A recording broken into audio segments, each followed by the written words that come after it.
नमो अरिहंताणं नमो सिद्धाणं नमो वज्राय नमो मंगलम भगवान वीरो मंगलम गौतमो गणि मंगलम कुंद कुंदार्यो जैन धर्मस्तु मंगल सर्वमंगल मांगल्यम सर्वकल्याणकारकम प्रदानं सर्वधर्माणां जैनं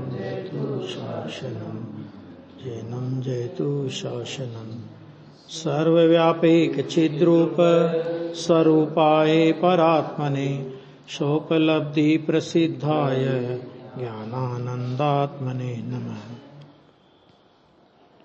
नए प्रज्ञापन 47 नयों में 9वें नंबर का नए चल रहा था, अस्ति नास्ति अवक्तव्य नए। ये नए प्रज्ञापन का पेज नंबर निकालो, 65 अंतिम पैरा है सबसे। आत्मा अपने द्रव्य क्षेत्र काल भाव रूप वर्तता है और कर्म के चतुष्टय रूप से नहीं वर्तता। दो बातें हो गई। आत्मा अपने द्रव्य क्षेत्र काल भाव रूप से वर्तता है और कर्म के चतुष्टय रूप से वो नहीं वर्तता, क्योंकि कर्म का आत्मा में और आत्मा का कर्म में अत्यंत अभाव है और कर्म आत्मा के चतुष्टय रूप से नहीं वर्तते। बराबर, दोनों एक दूसरे के चतुष्टय रूप से नहीं वर्तते। इसलिए आत्मा को जड़ कर्मों का बोझ है ही नहीं, है ना। जबरदस्ती दबा जा रहा है बोझ से, मेरे को तो बहुत कर्मों ने हैरान कर रखा, परेशान कर रखा। कहते वो तो है ही नहीं, वो तो तेरे में है ही नहीं, तेरी सत्ता में नहीं है। जिस प्रकार सिद्ध के आत्मा में कर्म का बोझ नहीं है, उसी प्रकार किसी भी आत्मा में कर्म का बोझा नहीं है। सिद्ध के जैसा कर्म का बोझा नहीं है ना, वैसे ही तेरी आत्मा में कर्म का बोझ नहीं है। आत्मा पर कर्म का बोझ है ऐसा कहना वह तो मात्र निमित्त के संयोग का कथन है। संयोग है वो तो एक, है ना। और संयोग भी कब तक है? जब तक हम उसमें लक्ष्य करें तो वो हमारे लिए संयोग है। लक्ष्य नहीं करें तो पड़े रहे, क्या करेंगे कर्म। वास्तव में आत्मा में कर्म की नास्ति ही है। नास्ति न अस्ति, इसका होता है नास्ति न अस्ति, माने कर्म की अस्ति है ही नहीं आत्मा में। लोक के अग्रभाग में जहां अनंत सिद्ध भगवान अपने पूर्णानंद में विराज रहे हैं, वहीं निगोद के अनंत जीव भी रहते हैं। लोक के अग्रभाग में अनंत सिद्ध विराजमान है। तो जैसे अनंत सिद्ध विराजमान है, आचार्य कहते हैं उसी जगह उसी क्षेत्र में अनंत निगोदिया जीव भी वहां पर विद्यमान है। वे जीव अनंत दुख के वेदन में पड़े हैं। कौन? निगोदिया। सिद्ध भगवान अनंत सुख, उसी स्थान पर सिद्ध भगवान अनंत सुख का वेदन कर रहे हैं और उसी स्थान पर निगोदिया जीव अनंत दुख का वेदन कर रहे हैं। जहां सिद्ध वहीं निगोद, तथापि दोनों के आत्मा भिन्न भिन्न, दोनों का स्वक्षेत्र भिन्न भिन्न है, दोनों की स्वपर्याय भिन्न है और दोनों के भाव भी भिन्न है। सब दोनों का चतुष्टय अलग अलग है ना। अब क्षेत्र से अगर सुख होता हो, कहीं सिद्धालय में तो बहुत सुख है, तो सिद्ध क्षेत्र मतलब उस क्षेत्र में यदि सुख होता हो तो निगोद भी है वहां। तो क्षेत्र से सुख नहीं है और सिद्ध भी है, तो सिद्ध अनंत उसी क्षेत्र में, आकाश के उसी क्षेत्र में सिद्ध अनंत सुखी, आकाश के उसी क्षेत्र में रहते हुए निगोदिया अनंत दुखी। यानी सिद्ध के दुख को भी किसी की उपमा नहीं दी जा सकती, सुख को सुख की, और निगोद के दुख की भी किसी को उपमा नहीं दी जा सकती। दोनों का सुख और दुख, निगोद सिद्धों का सुख और निगोद का दुख वो उपमा रहित है और एक ही स्थान पर रहते हुए दोनों भोगते हैं। तो कोई क्षेत्र विशेष से सुख होता है ऐसा नहीं है। तो जैसे क्षेत्र विशेष से सुख नहीं होता, इससे क्या बात निकली कि क्षेत्र विशेष से धर्म होता है, ऐसा नहीं है। आत्मा में धर्म प्रकट हुआ हो तो वो नरक के क्षेत्र में भी धर्मात्मा है, और आत्मा में धर्म प्रकट नहीं हुआ हो तो सिद्ध क्षेत्र में भी अनंत निगोद पापी है। उसमें क्षेत्र से धर्म का कोई संबंध नहीं है। अनंत सिद्ध भगवान और निगोद के जीव जिस आकाश क्षेत्र में विद्यमान हैं उसी क्षेत्र में अनंत कर्म भी भरे हुए हैं। वहां जिस प्रकार सिद्ध भगवंतों को उन कर्मों का बोझा नहीं है, उसी प्रकार निगोद के जीवों को भी वास्तव में कर्म का बोझा नहीं है। माने जैसे सिद्ध से तो सिद्ध में इसमें खाली इतना है कि सिद्ध की तो पर्याय के साथ भी कर्म का निमित्त नैमित्तिक संबंध नहीं है ना, और निगोद पर्याय के साथ कर्म का निमित्त नैमित्तिक संबंध भले ही है, लेकिन द्रव्य स्वभाव तो सिद्ध का द्रव्य स्वभाव हो चाहे तो निगोदिया का द्रव्य स्वभाव हो, द्रव्य स्वभाव में तो दोनों का ही कर्म का बोझा नहीं है। समझ में आ गया नहीं आ गया? द्रव्य स्वभाव तो दोनों का कर्म से अत्यंत न्यारा है, एक भिन्न है। सिद्ध या निगोद प्रत्येक आत्मा अपने स्व चतुष्टय से अस्थि रूप है और कर्म के चतुष्टय का उसमें अभाव है। निगोद के जीव की अत्यंत हीन दशा है, वह उसके अपने स्वकाल के ही कारण है, कर्म के बोझ के कारण नहीं है। यदि ऐसा न माने तो अस्ति नास्ति धर्म ही सिद्ध नहीं होगा। अगर हमने माना कि आत्मा में कर्म का बोझा है तो फिर कर्म और आत्मा में जो अत्यंत भिन्नता की दीवार है और आत्मा अपने स्व चतुष्टय में रहता है और कर्म का एक एक परमाणु, क्या कर्म का एक एक परमाणु वो अपने स्व चतुष्टय में रहता है। अरे कर्म का एक परमाणु भी दूसरे परमाणु के चतुष्टय में भी नहीं है। कारमान वर्गणा है ना, कर्म एक द्रव्य तो है नहीं, कारमान वर्गणा है, तो कारमान वर्गणा तो अनंत पुद्गल द्रव्यों का पिंड है। तो अनंत पुद्गल द्रव्यों का पिंड होने पर भी उस पुद्गल द्रव्य के पिंड में एक एक द्रव्य, एक एक परमाणु अपने अपने स्व चतुष्टय से है। उस स्कंद में भी एक परमाणु दूसरे परमाणु के स्व चतुष्टय से नहीं है। तो आत्मा के स्व चतुष्टय में होने का तो कोई सवाल ही नहीं होता। ठीक है ना? प्रत्येक जीव को अपने ही कारण सुख या दुख होते हैं। जो भी होता है, सुख हो तो भी अपने कारण से, दुख हो तो भी अपने कारण से। दुखी होने के लिए भी कोई दूसरा साधन नहीं है और सुखी होने के लिए भी कोई दूसरा साधन नहीं है। ऐसा जानना वह निश्चय है। और किसी पर वस्तु से सुख दुख होते हैं ऐसा कहना, मानना नहीं, हाँ ऐसा कहना वह मात्र संयोग रूप निमित्त का ज्ञान करने का व्यवहार है। संयोग का ज्ञान कराया वहां पे कि जिस समय, संयोग का ज्ञान का मतलब क्या है कि जिस समय हमने दुख रूप वेदन किया तो उस समय हमारा लक्ष्य किधर था। तो जिस पर पदार्थ के ऊपर हमारा लक्ष्य हो, दुख के वेदन के काल में जिस पर पदार्थ के प्रति हमारा लक्ष्य हो, तो निमित्त की ओर से, व्यवहार से ऐसा कहा जाता है कि इससे दुखी हुआ। ये कहने मात्र की बात है। मैंने वहां पर यह बताना है कि इस दुख के वेदन के समय इस जीव का लक्ष्य कहां था। मैंने आत्मा में नहीं था, ये बात पक्की, तो कहां था। तो इतना बताने के लिए उस पदार्थ को दुख का निमित्त कहते हैं। कहना वो व्यवहार है और उसे दुख का कारण मान लेना ये मिथ्यात्व। इसी तरह जब इंद्रिय सुख की बात करें, ये सुख दुख माने वो कोई अतीन्द्रिय सुख की बात नहीं है। जब इंद्रिय सुख की बात करें तो जब जीव इंद्रिय सुख का वेदन करता है तो वेदन तो स्वयं का है, भले वो सुख गुण की विपरीत पर्याय है। इंद्रिय सुख है ना, वो इंद्रिय सुख भी सुख गुण की विपरीत पर्याय है, क्योंकि इंद्रिय सुख वास्तव में सुख है ही नहीं। ठीक है, उस समय किस संयोग पर लक्ष्य था, ये ज्ञान कराने के लिए उस संयोग को सुख का कारण कह देते हैं।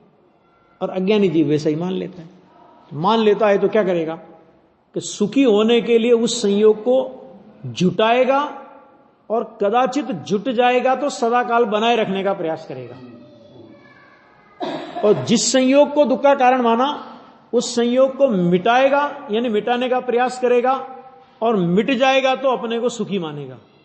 और जैन दर्शन ये कहता है कि जगत के किसी भी संयोग को जुटाना या मिटाना आत्मा के अस्तित्व में, आत्मा के अधिकार में नहीं है। आत्मा अपना लक्ष्य छुड़ा सकता है, वहां से अपना लक्ष्य छुड़ा सकता है, लेकिन संयोग को हटा सके ऐसा कोई ताकत जगत में किसी की नहीं है। संयोग तो संयोग है ना। लक्ष्य छूट जाए, आत्मा में लक्ष्य आ जाए तो कैसा ही प्रतिकूल संयोग हो, आत्मा में लक्ष्य होता है तो आनंद का फवारा चलता है। बड़े बड़े उपसर्ग हुए मुनिराजों पर, तो बाहर के संयोग तो प्रतिकूल थे, लेकिन प्रतिकूल संयोग होने पर भी उन संयोगों का लक्ष्य नहीं, लक्ष्य आत्मा के ऊपर था। तो बाहर में प्रतिकूल संयोग होने पर भी निमित्त अपेक्षा भी उनके लिए यह नहीं कहा जाएगा कि यह संयोग मुनिराज को दुख का कारण है। शालिनी शेर पैर को खा रही है तो यह नहीं कहा जाएगा कि ये इस पैर का खाना मुनिराज के लिए दुख का कारण है। क्यों? क्योंकि मुनिराज का लक्ष्य उधर था ही नहीं, वे तो अपने में मस्त थे और उधर शालिनी पैर को खा रही थी और उधर वो केवल ज्ञान की तैयारी कर रहे थे। लक्ष्य स्वर्ग गए, मोक्ष गए, दो, एक स्वर्ग गए, एक मोक्ष गए। समझ में आ गया कि नहीं आ गया? अब बोलो क्या क्या क्या करेंगे उसमें?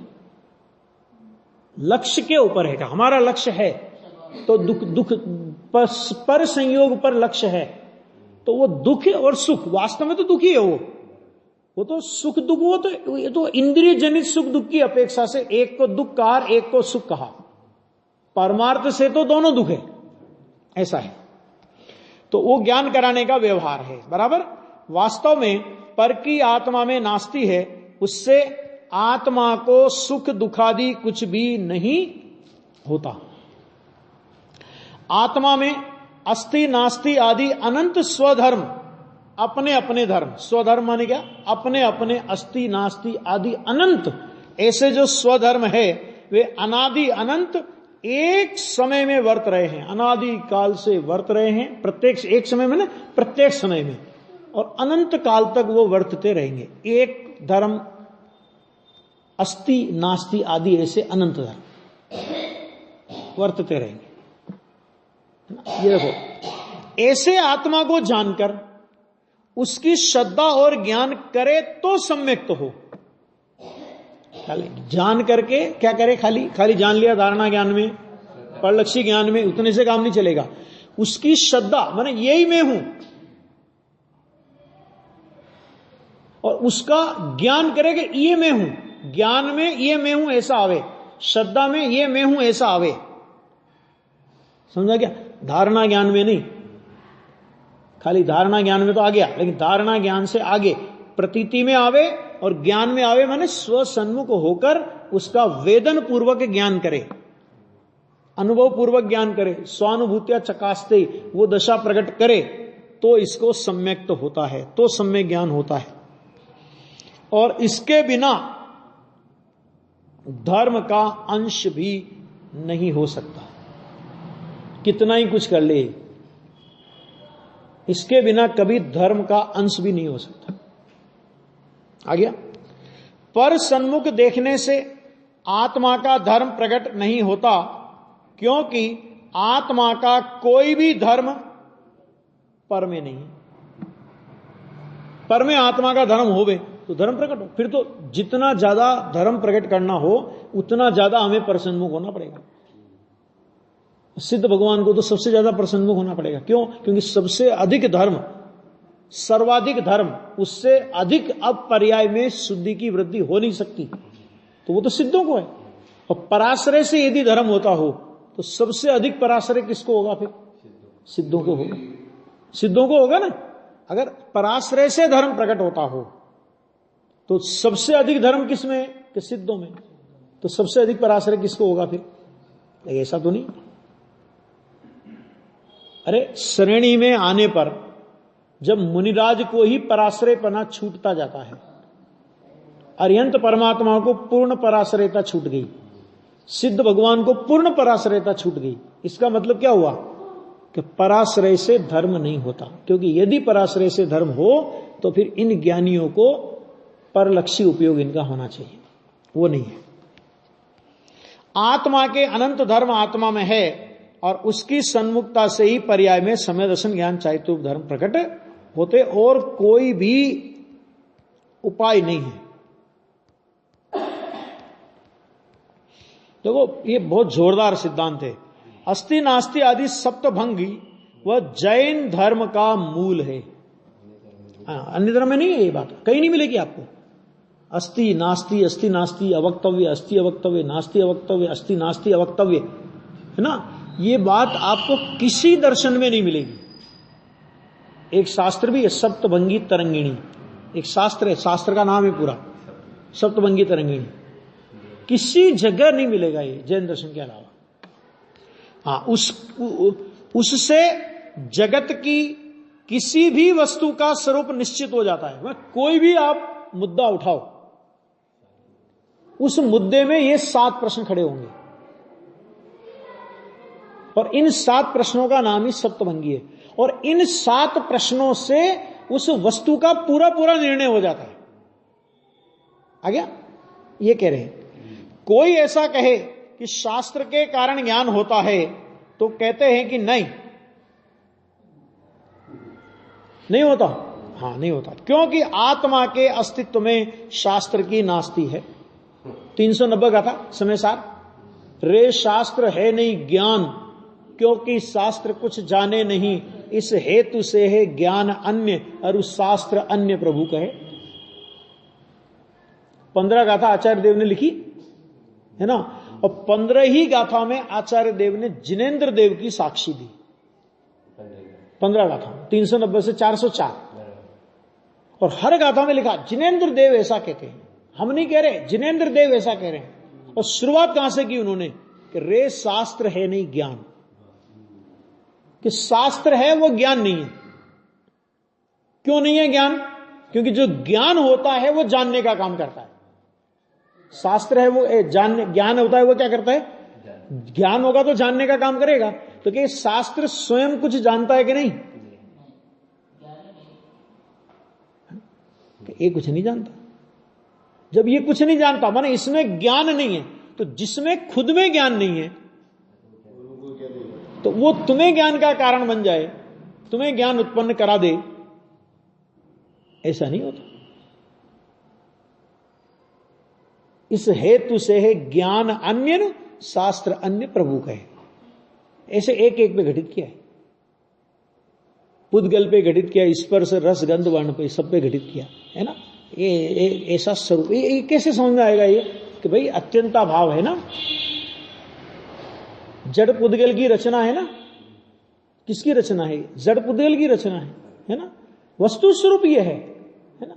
जब बात आएगी केवली भगवान की वाणी के अनुसार इसमें लिखा है,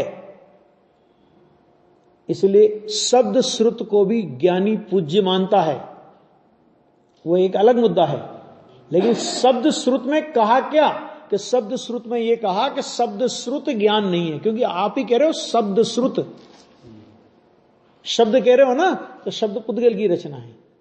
बोले जाने वाले शब्द या लिखे हुए शब्द, बोले जाने वाले शब्द वो भाषा वर्गणा की रचना है, और लिखे हुए शब्द वो आहार वर्गणा की रचना है कि नहीं? काय की रचना है? आहार वर्गणा। और भगवान आत्मा कैसा है? कि आहार वर्गणा से भिन्न है कि भाषा वर्गणा से भिन्न है? क्या कि वो तो दोनों से भिन्न है, दोनों से न्यारा है। जब दोनों से वो न्यारा है तो उसमें कैसे हो सकता है? कोई कहे कि जड़ कर्म आत्मा के ज्ञान को रोकते हैं, तो चलो शास्त्र से ज्ञान तो चलो हमने समझ लिया। अब कोई कहे कि जड़ कर्म है ना वो आत्मा के ज्ञान को रोकते हैं, शास्त्र में भी मिलेगा, करणान योग की कथन में मिलेगा। नाम भी ज्ञानावरणीय, ज्ञान में आवरण करने वाला, दर्शनावरणीय, दर्शन में आवरण करने वाला, मोहनीय, मोह कराने वाला, आगे कि नहीं आगे, अंतराय, विघ्न डालने वाला, ये शास्त्र में भी शब्द मिलेगा। करणान योग की ये शैली है, और उस शैली में ये शब्द अपने को मिलेगा लिखा है। वहां क्या नक्की करें? तो कहते हैं कि नहीं रोकता, क्योंकि आत्मा के अस्तित्व में कर्म का नास्तित्व है। सप्तभंगी द्वारा जीव दूसरे 6 द्रव्यों से पृथक हो जाता है। सीधी सी बात है, नहीं रोकता। क्यों नहीं रोकता? क्योंकि कर्म में, आत्मा में कर्म की नास्ति है। और जब आत्मा में कर्म की नास्ति है तो जिसकी अस्थि ही नहीं है आत्मा में, वो आत्मा के ज्ञान को रोके, ये बात कैसे हो सकती है? ये बात विक्रम संवत 2013 गुरुदेव श्री गए थे सम्य शिखर की यात्रा, ईसरी गए वहां से। तो ईसरी में उस समय वर्णी जी थे वहां पर, गणेश प्रसाद जी वर्णी, नाम बहुत प्रचलित नाम है। तो गुरुदेव श्री का 72 गाथा पर वहां प्रवचन हुआ, समय सार की 72 गाथा पर। और 72 गाथा के प्रवचन के बाद वर्णी जी की और गुरुदेव की चर्चा हुई। उस समय रामजी भाई, हिम्मत भाई, खेमचंद भाई, पाटनी जी, ये सब अपने विद्वान थे, फूलचंद जी साहब थे, और दूसरे विद्वान भी आए। कोई गुरुदेव समय शिखर पहुंचने वाले हैं ना, तो सारा जमघट उस समय वहां पर उपस्थित हुआ था। सब बड़े बड़े विद्वान थे। तो वर्णी जी की चर्चा हुई तो उन्होंने कहा कि भाई वो ज्ञानावर्णी कर्म ज्ञान को रोकता है। मैंने कर्म के कारण विकार होता है, कर्म से विकार होता है। गुरुदेव ने कहा ऐसा बिल्कुल नहीं है। क्यों नहीं है? तो उन्होंने कहा कि विकार अपने सट कारक के परिणमन से होता है। और उन्होंने उस समय पंचाष्टिकाय शास्त्र की 62 नंबर की गाथा का उद्धरण दिया कि देखो शास्त्र में क्या लिखा है। अकेले पंडित फूलचंद जी ने, अपने बाकी विद्वान तो थे गुरुदेव के साथ में, जो रामजी भाई वगैरह थे वो तो थे, वो तो खैर हैं ही, लेकिन हिंदी प्रांत के विद्वानों में उस समय मात्र पंडित फूलचंद जी ने हां किया, और किसी ने नहीं। फिर कहा कि नहीं, अगर ऐसा नहीं होगा, कर्म से विकार नहीं होता, अगर ऐसा तुम कहोगे तो जो कर्म के निमित्त बिना हो कि वो स्वभाव है, तो विकार स्वभाव हो जाएगा। तो गुरुदेव सिंह ने बहुत अच्छा उत्तर दिया था। गुरुदेव सिंह ने कहा कि वो विकार उस समय की पर्याय का स्वभाव ही है। स्वभाव माने उस पर्याय का अपना भाव है। ये चर्चा हो गई। ये चर्चा होने के बाद गुरुदेव श्री पहुंच गए कलकत्ता, और कलकत्ता में अपने गंगवाल साहब हैं, रतनलाल जी गंगवाल, उनके पिताजी थे। तो वहां पर साहू शांति प्रसाद या साहू श्रेयांश प्रसाद, दोनों में से कोई थे, तो एक चिट्ठी लेकर के आए। वो चिट्ठी लेकर के आए तो उन्होंने कहा कि भैया ईसरी से ये चिट्ठी आई है। गुरुदेव ने कहा वहां जवाब दे दिया है, जवाब दे दिया है हमने वहां पे। कोई सेठ है इसलिए उसकी हां में हां मिलाना, ये गुरुदेव की खून में नहीं था। तो हमने वहां जवाब दे दिया है। फिर बाद में बहुत चला, फिर प्रश्न हुआ, फिर किसी ने, अब फिर क्या हुआ कि जो जो जो जो ये थे ना अपने, क्या नाम, रतनचंद जी मुख्तार वगैरह जो विद्वान थे, जो अपोजिट में थे, तो उन्होंने वर्णी जी से कहलवाया। मैंने एक रिकॉर्डिंग करी उनकी कि साहब कांजी स्वामी ऐसा कहते हैं कि विकार अपनी योग्यता से होता है, कर्म से नहीं होता, आपका क्या कहना है? तो उन्होंने कहा कि क्या कहना है? अरे मैं तो ये कहता हूं कि कोई अंग पूर्वधारी भी आकर के कहे कि विकार कर्म से नहीं होता तो वो बात मानने योग्य नहीं है। अब बाद में उसके लोगों ने किताबें छापी। स्वरूप तो समझो, निमित्त के कथन का कहां निषेध है, लेकिन आप कह रहे हो ना कि वो निमित्त है। विकार होने में कर्म निमित्त है, तो निमित्त का मतलब क्या होता है? जो हेतु कुछ भी नहीं करे, केवल आरोप आवे अनुकूलता का, उसका नाम निमित्त है। और अगर वो कुछ भी करता है तो फिर वो निमित्त कहां रहा? फिर तो उपादान हो गया। समझ में आ गया कि नहीं आ गया? निमित्त को नहीं मानते। अरे निमित्त को कर्ता मानने वाले निमित्त को नहीं मानते। जो निमित्त को कर्ता नहीं मानते, सच में निमित्त को वे ही मानते हैं जो निमित्त को कर्ता नहीं मानते। निमित्त को नहीं मानते, वो निमित्त को करता, निमित्त को निमित्त माना ना, तभी तो निमित्त को निमित्त माना कि जब निमित्त को करता नहीं माना। निमित्त की उपस्थिति से इनकार नहीं है, निमित्त पर कार्य की अनुकूलता में, कार्य की उत्पत्ति में अनुकूलता का आरोप आता है, इससे भी इनकार नहीं है। लेकिन आरोप आता है, निमित्त करता नहीं है। ये एक बहुत जबरदस्त समझ लो एक चर्चा हुई थी, ये बहुत ऐतिहासिक चर्चा हुई थी। और जब भी कर्म की चर्चा आती है ना, कर्म से विकार होता है, कर्म से विकार होता है या नहीं होता है, जब भी चर्चा आएगी, जब गुरुदेव के प्रवचन सुन लेना, उस समय वे 2013 के उस प्रसंग को हर प्रवचन में याद करेंगे जब भी ये चर्चा आएगी। और कोई ऐसा सामान्य व्यक्ति नहीं थे पंडित जी। समय सार की आत्मख्याति नाम की संस्कृत टीका, क्या कहा, संस्कृत टीका, हिंदी नहीं, अमृत चंद्र आचार्य की संस्कृत टीका उन्हें कंठस्थ थी। एक गाथा से लेकर 415 गाथा तक की संस्कृत टीका कंठस्थ। सुन लो आप मुझे, आ गया। देखो, ज्ञान अलग चीज है, क्षोभसम ज्ञान अलग चीज है, और दृष्टि अलग चीज है। दृष्टि जिनवाणी का अर्थ किस तरह करना, शब्द तो वही आएंगे जिनवाणी में, करना नियोग में आएगा तो ये आएगा, ज्ञान को रोकता है, दर्शन को आवरण करता है, शब्द यही आएंगे। लेकिन उन शब्दों के पीछे रहा हुआ मर्म क्या है, वो स्वानुभव के बिना वास्तव में उसके अर्थ नहीं खुलते। ये है बात। अब देखो यहां पे सप्तभंगी कैसे कि जीव रूप है और दूसरे अनंत पर जीवों रूप वह नहीं है। हो गया, अनंत पर जीवों रूप वह नहीं है, इसलिए वह दूसरे जीवों का कुछ नहीं कर सकता,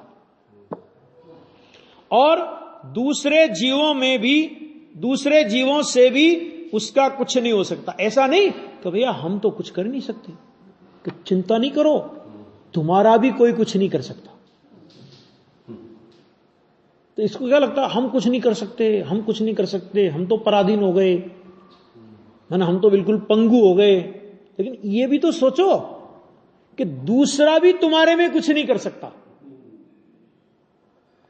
समझना, तुम एक हो और एक होकर के दूसरों का कुछ करने जाओगे तो दूसरे अनंत हैं।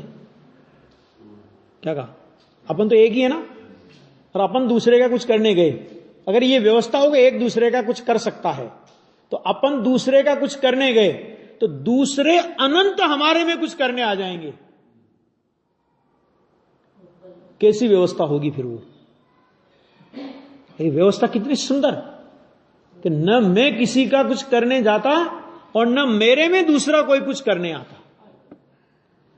ये व्यवस्था है।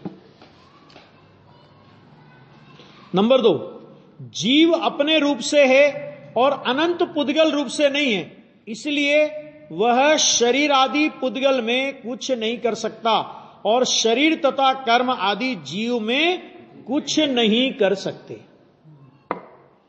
बात पूरी हो गई? तो सीधा पुद्गल में तेरी नास्ती और तेरे में पुद्गल की नास्ती, तो तू पुद्गल का कुछ नहीं कर सकता, शरीर का नहीं कर सकता, कर्म का नहीं कर सकता, दाल भात का नहीं कर सकता, दुकान व्यापार का नहीं कर सकता, किसी का कुछ नहीं कर सकता, पुद्गल का।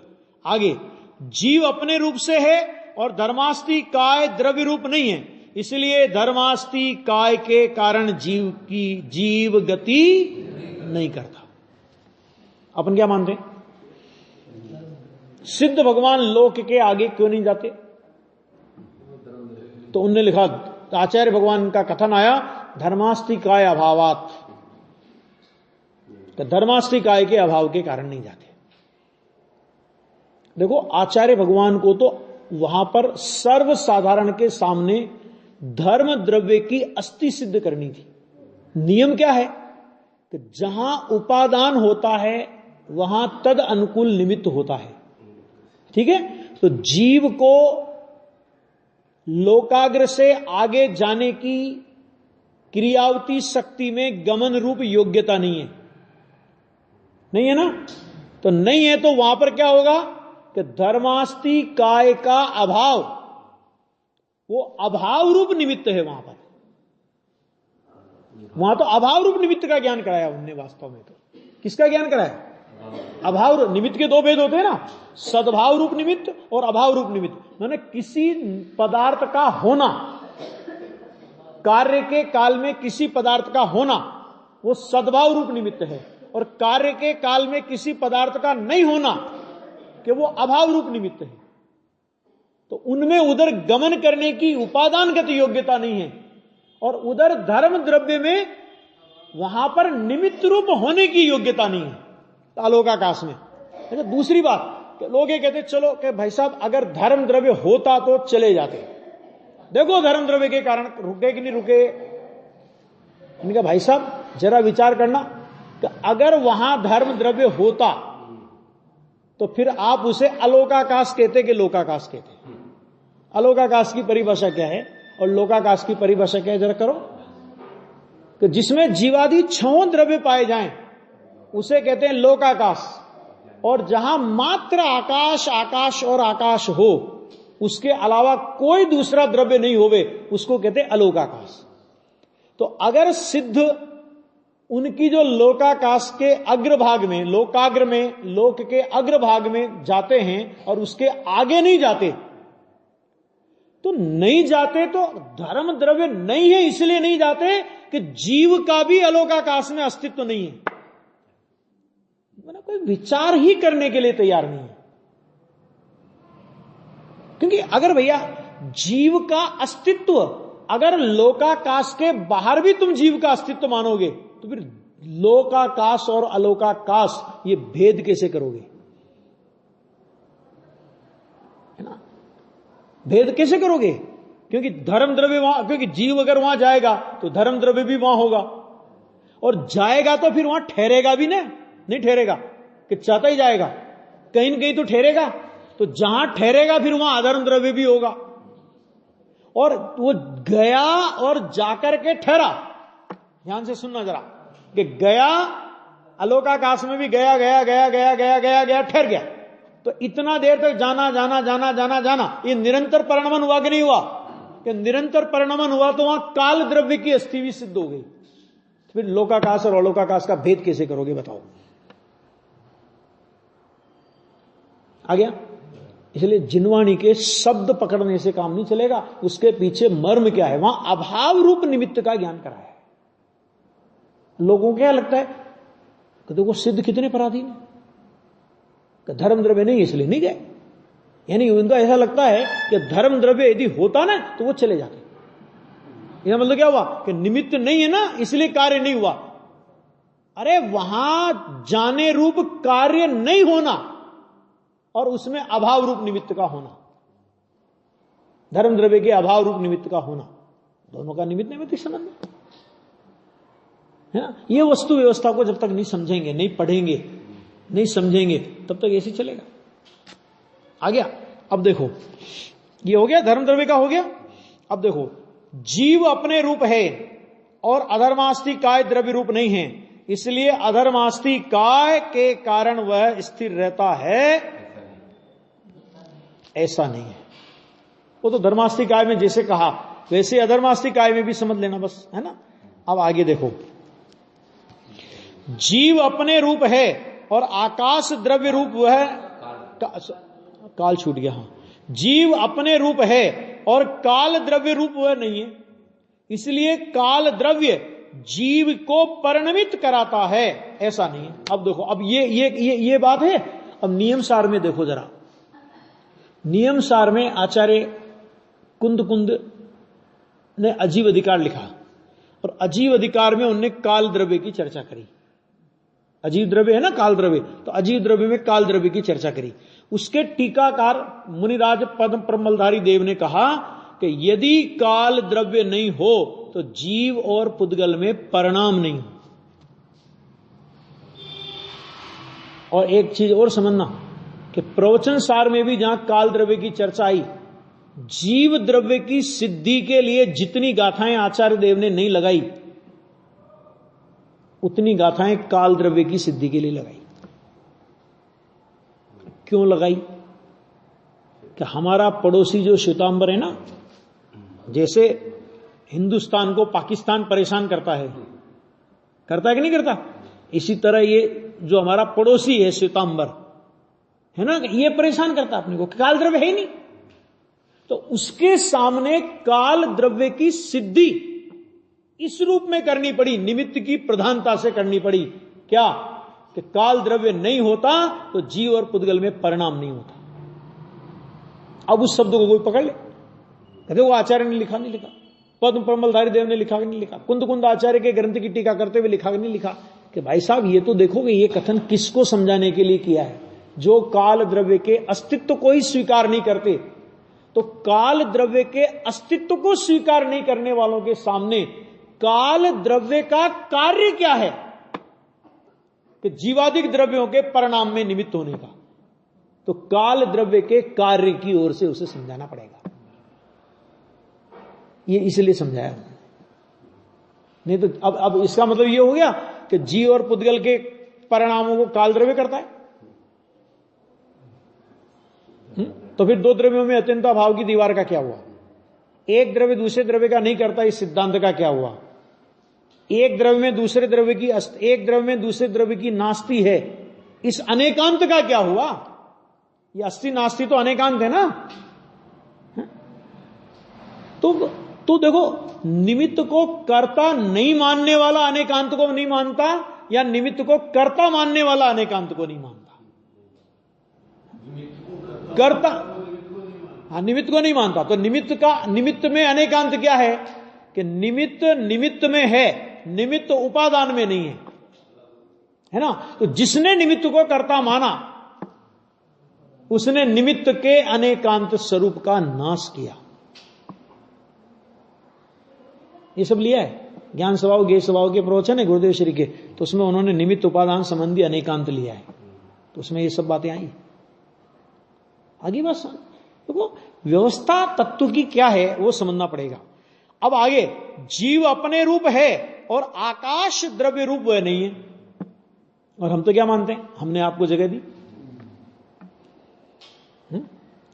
पंडित जी उदाहरण देते थे ना, रेल के डिब्बे में भीड़ थी और किसी आदमी को अपन ने बैठा लिया दया करके, और दया करके बैठा लिया, तो फिर कर्तृत्व का अभिमान तो अब ये नहीं समझते उस समय कि इस जीव के यहां बैठने की योग्यता थी। वो वहां नहीं लगाएगा उसको, क्या कहेगा? एहसान झाड़ेगा अपना, मैंने जगह दी आपको, अगर नहीं देता तो आप खड़े रहना पड़ता आपको, है ना। और अगर वो भी तत्वज्ञानी होवे तो वो कहता भाई साहब मुझे पता ही नहीं था कि आप आकाश द्रव्य हैं।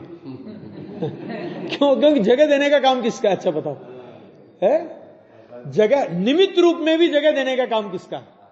आकाश का। हमें पता ही नहीं था कि आप आकाश द्रव्य भी क्या है ये? आकाश द्रव्य बनना पड़ेगा, जीव का नाश हो जाएगा अभिप्राय में। समझ आ गया कि नहीं आ गया? तो ऐसा नहीं है। इसलिए वास्तव में जीव आकाश के क्षेत्र में स्थित नहीं है, जीव के अपने असंख्यात प्रदेश हैं और अपने असंख्यात प्रदेशों में वो रहता है ना। अब वो असंख्यात प्रदेश लोकाकाश के क्षेत्र में दिखाई देने से लोकाकाश में जीव रहता है, यह व्यवहार न्याय का कथन है। और व्यवहार न्याय का भी कौन सा? उपचरित असद्भूत व्यवहार न्याय का। क्योंकि दो द्रव्य है ना, आकाश द्रव्य अलग है और जीव द्रव्य अलग है, तो दो सर्वथा भिन्न भिन्न द्रव्य है ना। तो सर्वथा भिन्न भिन्न द्रव्यों में यह कथन करना कि आकाश के क्षेत्र में जीव रहता है, उपचरित असद्भूत व्यवहार न्याय का कथन है। धर्म द्रव्य जीव द्रव्य को चलाता है, उपचरित असद्भूत व्यवहार न्याय का कथन है।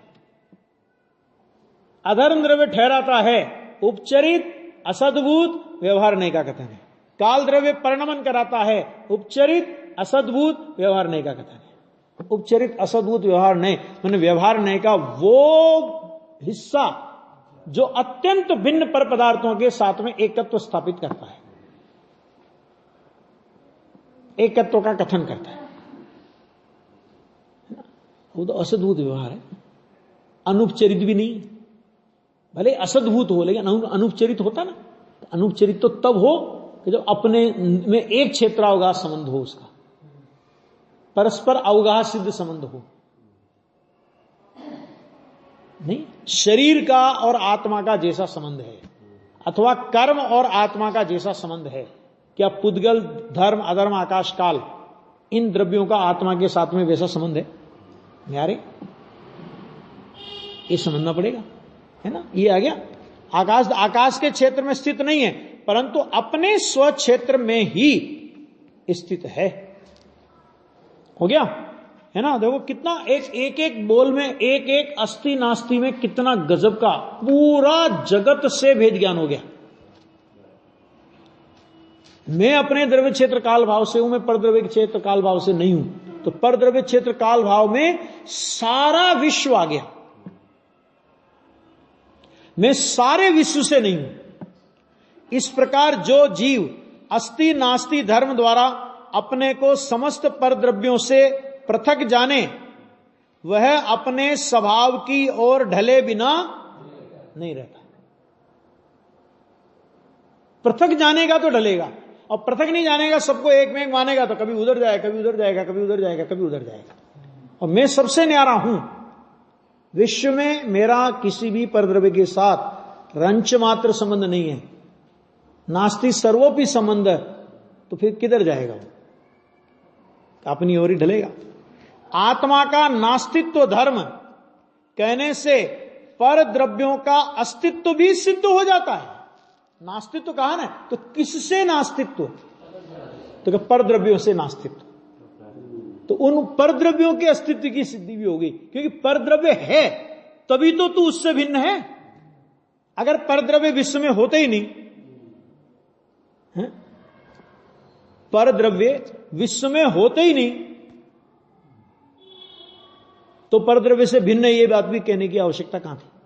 तो परद्रव्य के अस्तित्व भी सिद्ध हो जाता है, क्योंकि यदि परद्रव्य न हो तो उनके अभाव रूप जीव का नास्तित्व धर्म सिद्ध नहीं हो सकता। नास्तित्व किससे है?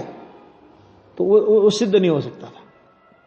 सप्तभंगी द्वारा समस्त परद्रव्यों से तो आत्मा को भिन्न किया, अब स्वयं अपने में भी अनंत सप्तभंगी उतारनी है। ये गजब। अब देखो, अभी तक विश्व के परद्रव्यों से भिन्न किया, आत्मा के अलावा विश्व के जितने परद्रव्य हैं उन सबसे आत्मा को भिन्न किया। वो तो कहते हैं वो तो ठीक है, वो तो बहुत स्थूल है। अभी अपने अंदर, आत्मा के अंदर अनंत सप्तभंगी उतरती है। क्यों? क्योंकि आत्मा में कितने गुण है? अनंत गुण है। ज्ञान गुण है, वो दर्शन गुण रूप नहीं है। दर्शन गुण है, वो ज्ञान गुण रूप नहीं है।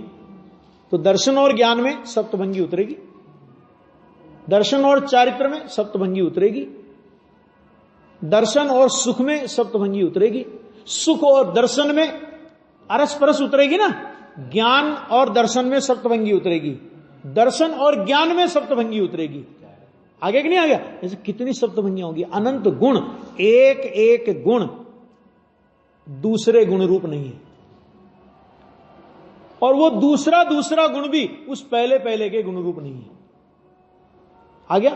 तो अनंत गुण एक, माना जितने गुण है ना, जितने गुण हैं उससे भी अनंत गुणी सप्तभंगी उतर जाएगी। गुण तो एक है ज्ञान, अब एक ज्ञान में अनंत गुणों की नास्ति, तो एक एक गुण पकड़ करके अनंत सप्तभंगी उतारो, और फिर उधर एक एक गुण में ज्ञान की नास्ति, तो उनकी सप्तभंगी उतारो।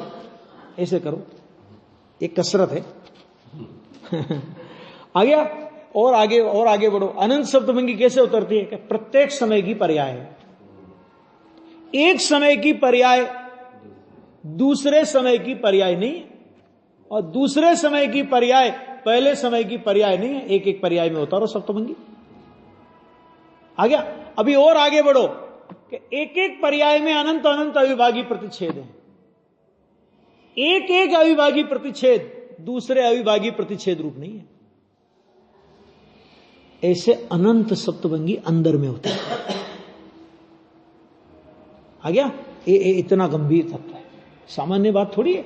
जैन दर्शन ने अगर इस सप्तभंगी का सिद्धांत पूरे विश्व के सामने रखा, विश्व के सभी दर्शनों के सामने रखा और यह कहा कि यह जैन दर्शन की मौलिक विशेषता है, जैन दर्शन के अलावा यह सिद्धांत कहीं नहीं है, तो उस सिद्धांत में कुछ दम होना चाहिए कि नहीं? कि दम कुछ नहीं हो और जैन दर्शन के पास ये मोनोपोली है, साहब हमारी मोनोपोली है? कोई आदमी कहे कि मेरे पास वो आतिशबाजी है कि जिसकी आवाज अगर एक पटाखा चलेगा तो पूरी बिजोलिया में गूंज जाएगा, वो पटाखा सिर्फ मेरे पास है। और अपन ने उससे पटाखा लिया और जलाया, फुश हो गया वो, तो क्या क्या कहेंगे अपन? अच्छा यही तेरी मोनोपोली है भैया, ये मोनोपोली, ये है तेरा पटाखा। ऐसे सप्तभंगी का सिद्धांत सिर्फ और सिर्फ जैन दर्शन के पास है। अगर ऐसा हम मानते हैं तो उस सिद्धांत में कितनी गंभीरता होगी कि जब वह विश्व के सभी दर्शनों के पास नहीं होकर जैन दर्शन के पास है, अर्थात जैन दर्शन के पास अनेकांत की मोनोपोली है। जैन दर्शन के अलावा किसी दर्शन के पास अनेकांत शासन नहीं है, अलंगी शासन, इसीलिए कहा इसे अलंगी शासन है। ये सर्वज्ञ परमात्मा का अलंगी शासन है, कोई वादी प्रतिवादी इसको लांग नहीं सकता है। आ गया? जगत में अनंत द्रव्य हैं। अरे हो गया टाइम, तो टाइम हो गया, चलो बाद में देखते हैं। हाँ आगे चलेगा, लाइट हो गया।